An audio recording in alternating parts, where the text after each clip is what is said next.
Hello, welcome to my webcast. My name is Eric Bowers. My artist name is The Golden Repair. And this interview series is part of what I do as The Golden Repair. And today I am with Mary Mackenzie. Mary is the author of Peaceful Living, Daily Meditations for Living with Love, Healing, and Compassion. She's also the co-founder of NVC Academy, which is an online school for learning nonviolent communication. She's the executive director of Peace Workshop International, which is a nonprofit organization dedicated to supporting practical methods for living nonviolently. And Mary is a certified trainer of nonviolent communication through the Center for Nonviolent Communication. Welcome, Mary. Thank you, Eric. It's nice to be here. I'd love to hear a little bit about your upbringing. Was peace and nonviolence a big part of your childhood? No, it was not, in fact, a big part of my childhood. Let's see, I was raised Catholic, and my parents were both from Boston, and they moved to Washington State, where I was raised, on their honeymoon, actually. So we were raised pretty isolated from family. We were the family. We had one aunt who lived about an hour away, but my parents weren't fond of her. And so we didn't really get to know them very well. And it was harsh. It was a harsh childhood. My parents were, they worked hard. They worked for Washington State, and they were hard workers, and they were good Catholics, and that they were devoted to their church and their God. Mm-hmm. And they had a very strict idea about what good was. And in their world, good was working really, really hard and sort of bucking up. Yeah. I mean, it was actually something you would say, well, just buck up. So don't be sad, don't be mad, don't have big emotions, just deal with what's up. Okay. So where did that take you into your young adulthood, where you were involved in the business world for a while? Is that right? Or yeah, my first career was in higher education. I was a fundraiser or a development officer in higher education, and I did that for many years. And when I grew up, I was painfully shy. I mean, just painfully shy. And when I was a young person, actually, in my family, I wasn't allowed to speak for myself. Okay. I was the youngest of 7, and my older brothers and sisters were given the role of being my voice. So I wasn't very articulate in my young years. And so I was an older student when I went to college. And when I was in college, that's when I found my voice. That's when I realized, oh, I have intelligence and I have an ability to speak for myself. And that's when I started to learn about even the value of understanding oneself. And I was an older student. So I think I got my undergraduate degree when I was 30 when I got my undergraduate degree. So I would say, kind of a slow start in developing a career. And I sort of fell into the fundraising area, and I did that for several years until I started to teach NVC for my living. And how did you discover NVC? I think I was about 40, and I took a class with a friend of mine who told me that what I needed was cognitive training, she said. And what it got down to was she wanted to teach this class. And so she said, well, okay, would you just come, just because I want to learn how to do this myself. And she was a brand new trainer. It was back in the day when there wasn't, like a formal process for becoming a trainer. Right. And so she asked if I would take this class. So I said, okay. So I took the class, and there were about 8 women in this class, and all of us, she brought us to a point where we were to uncover, what do we really want out of our lives? Like, what are the values or the qualities we want out of our life? And so we all identified those. And then she said, and so what are you doing to make those qualities part of your life? And it was heartbreaking because every one of us was doing things that would prevent us from ever meeting our needs, from ever attaining the thing that was so important to us. And then she said this thing that has stuck with me all these years. She said, what NVC does is it first of all helps you determine what it is that you want in your life. Yeah. And secondly, it's a tool for helping you get there. And I thought, wow, that is so simple and basic, and it grabbed me. So I took this class, and shortly after that, the organization that she worked for, which was really like 1.5 people worked for this organization, it was a very tiny thing, asked me if I'd come work for them.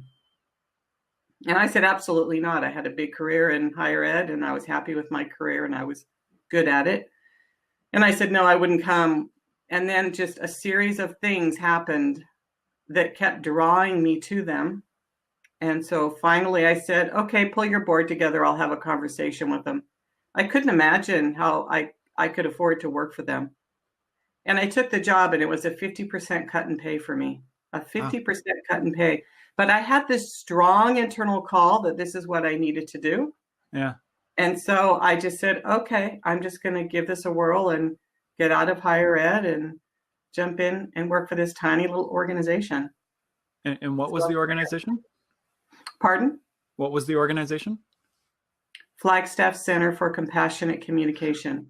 Oh, that's okay. All right. So you jumped in and started working with them at a huge pay cut, and I did, and it was an enormous life change, life change. I mean, I went from a big job, a really big job, working with lots of people to working with 1.5 people. In fact, my first week of work, they didn't have a desk for me or a phone or a computer. I mean, I literally didn't know what to do with myself. And their manner of making decisions was different than anything I'd ever seen. And their manner of working with each other was different. So it was like a full immersion into living an NVC model without any sort of buildup or any foundation built ahead of time. It actually stands today as one of the most painful times of my life. Painful and wonderful. Painful because it was so overwhelming, and wonderful because it was so completely life-changing. Yeah. Was there in that overwhelm, was there, what have I done? This is yes. Yeah. Everything like that. And what I kept coming back to was this internal call, because I trust my instincts. Yeah. And many times I would check in and ask myself, seriously though, what are we doing again? And I kept getting this message that, yeah, this is where you're supposed to be. And so I trusted it. And eventually I agreed with that inner voice and made a lifetime change. At one point, I realized, because I came in as their fundraiser for this little nonprofit. And at one point I realized, what's intriguing is I've spent my entire career helping other people make their dreams come true by raising money to fund their projects. Right. That had been my entire life. And I realized, I'd like to do my own. I'd like to create my own life and my own dreams and get those funded. So I decided to become a certified trainer myself. And this organization helped fund that for me, helped me go through the training to do that. And then everything developed from there, actually, from that initial support. So where did the NVC Academy come into this picture? When did that become a dream for you to create? Yeah. So it was about, I think about 15 years ago, I got an email from a little organization asking me if I would write an online course to teach NVC for them. And I didn't know anything about that. And so I sent it off to my friend Mark Schultz, who's the co-founder of NVC Academy. So I sent it off to Mark and say, Mark, do you think this is a legitimate organization? And do you think I should jump on it? And he said yes to both. Uh-huh. And then he said, I've been thinking about starting a company that teaches NVC online. How would you feel about doing that with me? So you're already a trainer. You're already a trainer now. Mm-hmm. Okay. Mm-hmm. So sorry, what was your response? And so I said, well, I'm interested in having a conversation. Yeah. And so Mark and I started a series of conversations with each other around what's preventing NVC from growing faster? What's keeping people from taking NVC courses? What's keeping people from learning NVC? What kind of support do trainers need? What kind of support do people who want to learn NVC need? And we just had a whole variety of questions that we asked each other, and for about 2 years. Okay. And what we realized was at that time, the only way you could learn NVC was to take a course in person, or to read a book, or to watch a DVD. Mm-hmm. And we thought that was pretty limiting of an option, and it was expensive to learn that way. Yeah. And where we lived, we had trainers right there, but there were entire continents that didn't have a certified trainer. So having access to people was really limited. Yeah. So we decided the way to go is to develop an online program. And so we started the Academy, I think 13 years ago. And it started out as a tiny little organization whose purpose was to make NVC available to people who didn't have it, yeah, and couldn't afford to travel, and also a way to support trainers in their work. And at that time, most trainers, actually, I can say honestly, every trainer I talked to said, "Oh, this can't be done." Oh, really? Because you can't learn NVC online. You have to be in person. You need that in-person connection in order for it to take hold. So we really were the pioneers in it. Yeah. And finally, I tried convincing people. And finally, I just said, look, you know me. You trust me. Will you just give this a try? Because just try it. Yeah. And so we started it that way. Yeah. I can remember, I think it was at an IIT, or no, it was a Robert and Susan training or something like that. And Mark had his camera there, I think. And boy, that must have been right near the beginning stages of it, because that was 2007 or 8 or something. And that was in the very beginning. Yeah. Yeah. Yeah. So how's it grown since then? What have you learned? Where is it now? Yeah. Well, it's grown quite a lot. We have about 7 people who work with us in addition to Mark and myself. They're all contractors who work part-time. The programs that we have are actually entirely different than the ones we started with. Oh, yeah. And we've grown the company based on what are we hearing from people, what are people wanting and needing. Yeah. There was a moment about, I think 3 years ago, when Zoom came into play. There were 2 things that happened that changed us pretty dramatically. One of them was a company called Maestro Conferencing. Yeah. When Maestro started, they created telecourses that had available breakout rooms.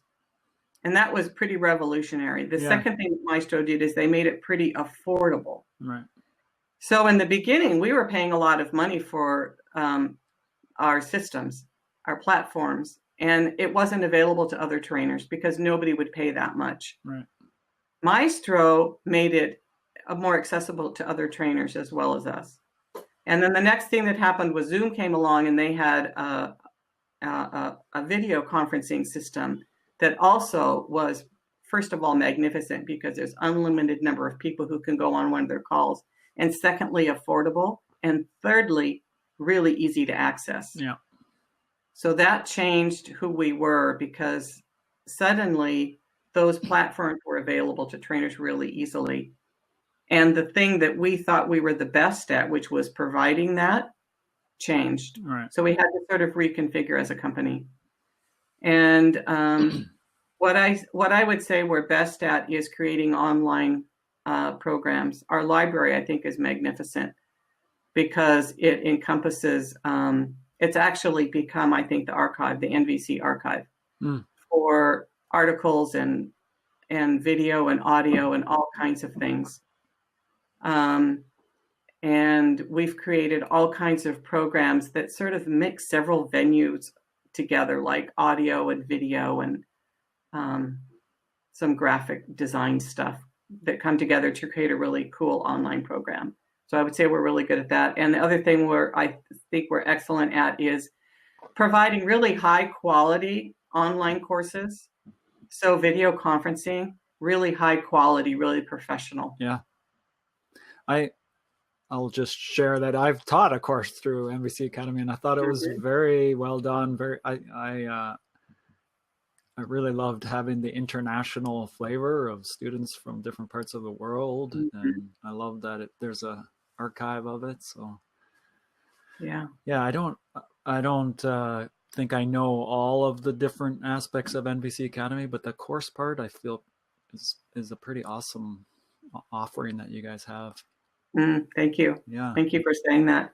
Yeah, one of the things I learned, Eric, that I think is so intriguing is when we first started, I thought of online programs as second cousin to an in-person course. But actually what I learned is it's not true. It's not second cousin. It's just different. It's just a different venue. And there are benefits to both that are really important benefits. So yeah, I agree. And do you see the NVC Academy going in other new directions, or you're pretty happy with where it's at? We just launched a program called Connection Central. And Connection Central is an online sort of like newsletter. And it's a place where people can go to learn what's new and in the nonviolent communication world. And a place where they can see what trainers are writing about current writing. You're actually one of our trainers who participates in that program. And so that's one of our newest ventures that I'm pretty excited about because it's free to trainers and it's free to people who want to see what's going on in the NVC world. It's like it's becoming a central place. That's what I'm wanting it to be anyways. So that's one of our newest ventures. We have the library, like I said, that's growing more and more, and we've just hired somebody to help us add more resources into it so that it can grow faster. And then the other arm that we have is the NVC Marketplace. And the Marketplace is a place where people can purchase video and audio. I think you might have some of your work in our Marketplace as well. Right. Where people can purchase it. Yeah. So I'd like to change a little bit of the direction here, more personally, if that's all right with you. I'm curious. Sure. You've been in the NVC world for a while now. How has NVC changed for you, and just how you experience it, how you practice it? Yeah. How NVC has changed? Yeah, in your own practice, your own personal experience of it.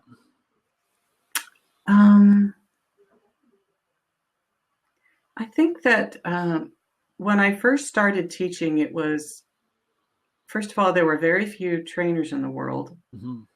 And Marshall Rosenberg, the founder of NVC, was very active. So he would come to my state, I don't know, 3 or 4 times a year. Oh, okay. He was really accessible.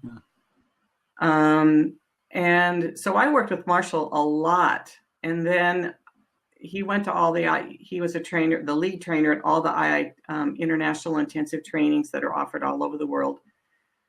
And so part of what's different today is that people don't have access to Marshall because he died a few years ago. Yeah. And prior to that, his last few years, he wasn't training at all. So back in the day, you pretty much knew most of the trainers in the world, and you could have easy access to the founder.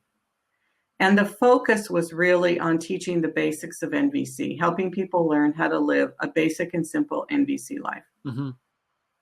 So I would say what's changed is with all, right now we have over 600 trainers, I think, in the world. Right. And those people have all been teaching it, maybe now as long as Marshall had at the time that he stopped. And we've brought in all kinds of new things into the process, like other spiritual practices or, different applications of NVC, like parenting and business and neurobiology and spiritual practices of all kinds, Buddhism, and there's all these different applications of NVC that we have as a training body have developed. So I think one thing that's really sweet about nonviolent communication is it can lay over any kind of process and make it deeper and richer. Yeah. So it doesn't have a particular spiritual bent to it, but it's deeply spiritual, and so it can work with anything. And I think the training body has developed that anything over the years. I think that's another thing that's different. And the other thing is that there are trainers on every continent now. And when I first started, there were a couple of continents that didn't have trainers. And so it's much more accessible to people than it has ever been before. And we still have many new trainers that are certified every year. Yeah. Has it been your personal experience that NVC has layered on top of your spirituality? Or? Oh, yeah. Yeah. The truth is there are very few things that, very few processes that have attracted me so much that I've stuck with them for my whole life. I mean, I've studied a variety of spiritual paths, and all of them have a part in me, have a place in me. And, but NVC, I would say, is the foundation of all of it. It's maintained my attention for 18 years now. Wow. And I'm grateful for that. And so it's not a thing that you do, it's actually a thing that you are, that you be. And so I just take it in all the work that I do. I just take it with me as a mediator, as a facilitator of NVC, as a facilitator of spiritual practice. It goes with me everywhere and is a part of everything that I do, every conversation that I have, actually. Do you still enjoy teaching it? I do. I especially enjoy teaching it in certain circles. Yeah. Like I do a women's retreat once a year that I really love doing. And I enjoy teaching. I enjoy retreats, especially, is one of my favorite things to do, or international trainings. I love that. Yeah. And I like teaching just the basics. Like there's one big gathering that I do every year. I'm a trainer. It's not my event, but I'm one of the trainers.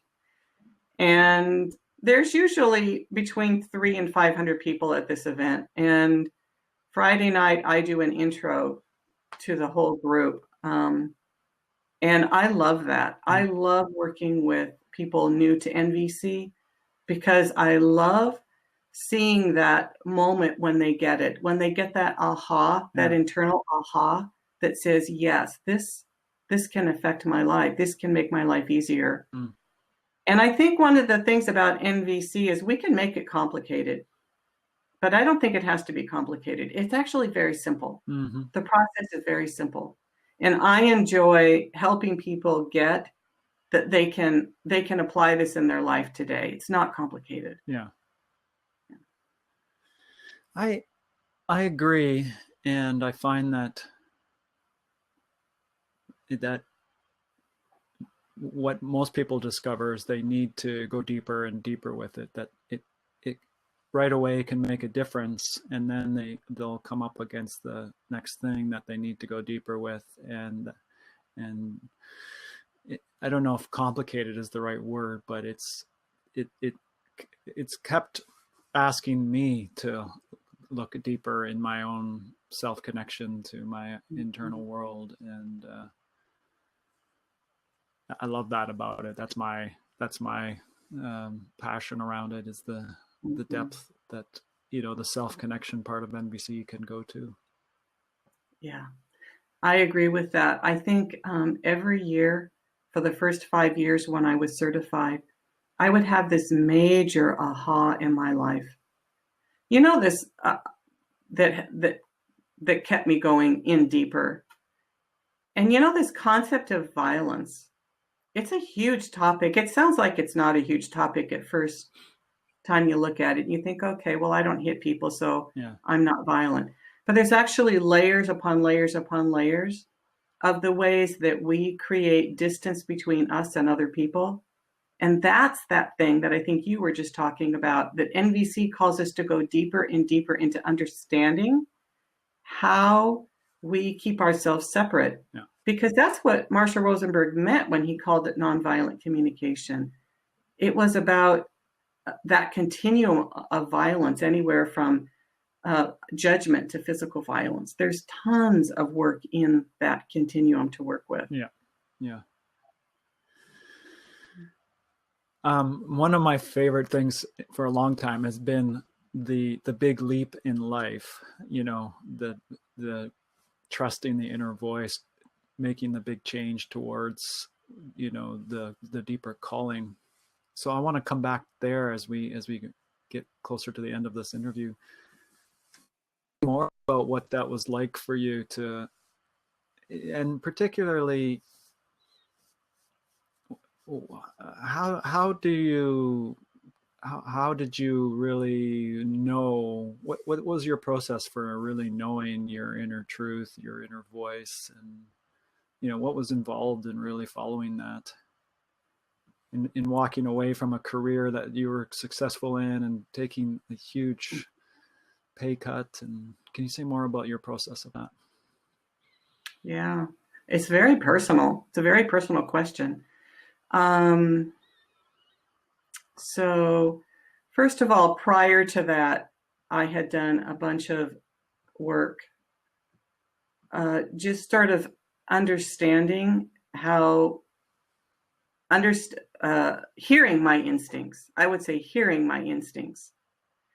And I think I always had that ability, but I didn't recognize it exactly. But when these folks asked me if I would come work for them, I started out with absolutely not. You have one employee. I have a huge job and a huge life that I really like, and I make a lot of money, and I'm certain you can't afford me. That was almost exactly what I said to them. Right. So we need to put this to bed. And then they kept calling, like I don't know how often, every so often they would call me and say, well, have you given it any thought yet? And I started to get sick, Eric. Huh. And I don't get sick hardly ever. And I started to get sick. And one thing after another, and I was missing a lot of work, and I was really uncomfortable and unhappy in a really deep way. And one time I was lying in bed with one of the illnesses that I had at that time, and I think I had thrown my back out at that point. So I was lying in bed, and I realized, oh, there's something here. And so I just checked in and asked, what is it? What are you wanting? And the message I got was, call them up and take the job. Wow. And it was so clear. Yeah. It's just so clear when it's clear. Yeah. And so I called them up in the moment, and it was pretty ambitious because I couldn't hardly move. I couldn't even hardly get to the chiropractor. So I called them up and said, I've changed my mind, get your board together. I'll meet you in 2 days. And so I met with them. I was better in 2 days, ready to go. And I met with them, and they offered me the position, and they offered me a half-time position. I took a huge cut in pay, and I was coming in making more than their executive director in the position. Right. And the executive director was a part of the decision-making process. I mean, he really wanted me to come in. He agreed to it. He knew openly what they were doing. Yeah. But, and so that's what happened. So I would say for me, when I get a strong internal call, it's like I can't deny it. Yeah. And sounds like you pay a price if you try to. I pay a price if I try to. And there comes a point when I get clear on what the message is and I go. Yeah. That's a really wonderful description of, the practice of self-connection, and which is really, the foundation of NVC is really listening to what's going on inside and trying to build a relationship with it, trying to find a way to connect with it. And that's not always easy. Yeah. No. And I'll tell you something else about it. Once I get the call, if it's a true call, because I might misread it, but if it's a true call, things will just open up and a path will be laid for me. Yeah. And that's what happened with this job. I met with the board. They hired me on the spot. I went back. I wrote a resignation letter to my vice president, and all the doors opened to make it possible. Mm-hmm. All doors, including financial doors, for me to help me figure out how could I possibly live on what I was currently making. All doors opened up. What I notice is sometimes if I'm slogging through life, if it feels like there's just stuff in the way and I can't find my way out, or unpleasant things keep happening, it's a sign for me that I'm off track, meaning that I'm not in sync with life anymore. Yeah. And maybe it's not bad or good. I'm not saying that, but I'm just saying I'm no longer in sync with life. So it's a matter of finding my way to be in sync with life. Does that make sense? Yeah, it makes total sense. And it really aligns with my experience as well. And, I'd like to think of NVC that I can practice it with life too, and really try to tune into what are the needs that life was wanting to have me meet, and whether it's life, whether it's my soul, or whatever it is, it's always to me about trying to keep the dialogue going and feel the difficult things that there are to feel in that. And yeah, and I see you as such a creative way of doing that. In so many different creative ways, I see you in dialogue with life. Thank you. Yeah, I think it's one of the things that's inspiring, that inspires me about you. Thank you. Is there anything else you'd like to say, just to feel complete for now? I'm really grateful for your time, and I feel some regret around the technical difficulties, but I'm really glad you made it here. Yeah, is there anything you want to say, just to feel complete for now? Yeah, just the same thing. I feel really happy that we got to do this, Eric, and I appreciate you asking me. And I've enjoyed this time with you and enjoyed the questions and just enjoyed connecting with you again. Yeah, it's been over 10 years, I think, since we saw each other at that IIT. Yeah, I know. You were a participant at the very first IIT that I was a trainer at. Okay. Yes, and I still remember the thing you did in the talent show. I will never forget that until the day I die, how fun and full of life your presentation was.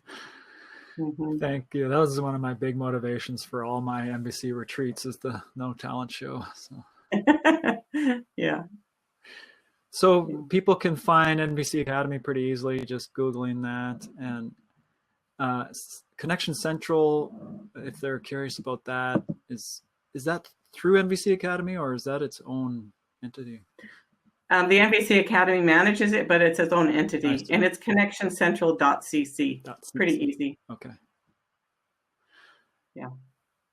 Well, it was a pleasure, Mary. Thanks again. Yeah. Thank you, Eric. Bye-bye. Bye-bye.